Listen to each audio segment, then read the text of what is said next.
के रखले बिया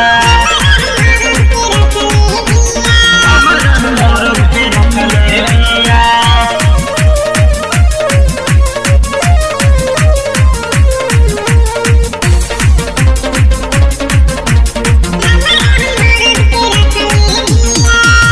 गौआ के लोगवा सब करेला छिया छिया, गौआ के लोगवा सब करेला छिया छिया। है परधानवा के धिया हमारा मरद के रखले बिया, परधानवा के धिया हमारा मरद के रखले बिया।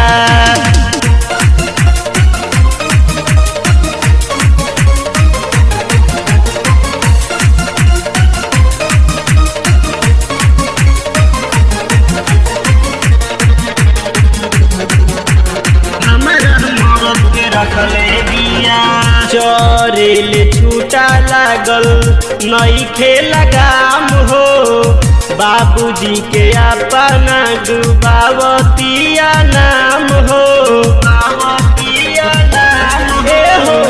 चरेल छूटा लागल नइखे लगाम हो, बाबूजी के अपना डुबावतिया नाम हो। घरवा के इज्जत कुली नाच दिल बिया, घरवा के इज्जत कुली नाच दिल बिया। है परमुखवा के धिया हमारा मरद के रखले बिया, परमुखवा के धिया हमारा मरद के रखले बिया, हमारा मरद के रखले बिया।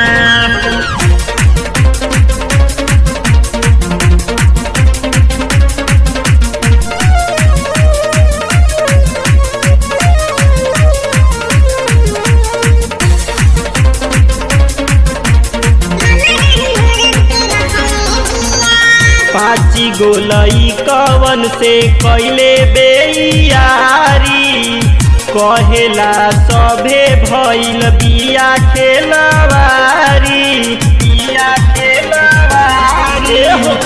पाँची गोलई कवन से कैले बेयारी, कहेला सभे भइल बिया खेलवारी।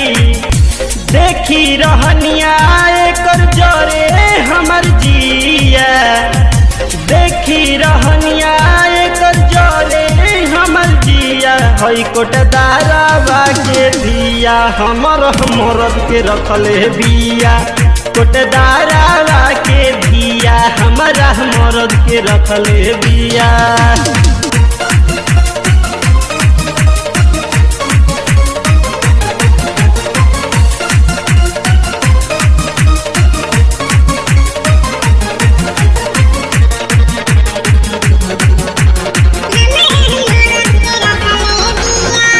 MC परवीन के उली हलस फासाई, अनुप अकेला तो हसे दिल के बात बताई, दिल के बात बताई।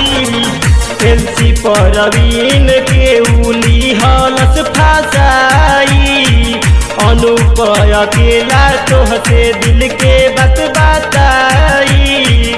रजऊ पे हमरा मिस काल कोइल बिया, रजऊ पे हमरा मिस काल कोइल बिया। परधानवा के धिया अंजनी अंकु के रखले बिया, परधानवा के धिया मकू बाबा के रखले बिया। वॉक्स म्यूजिक की शानदार प्रस्तुति, सिंगर अनूप अकेला, रिकॉर्डिंग बाबा स्टूडियो बलिया, गीतकार LC परवीन, लालू, अशोक गौरव।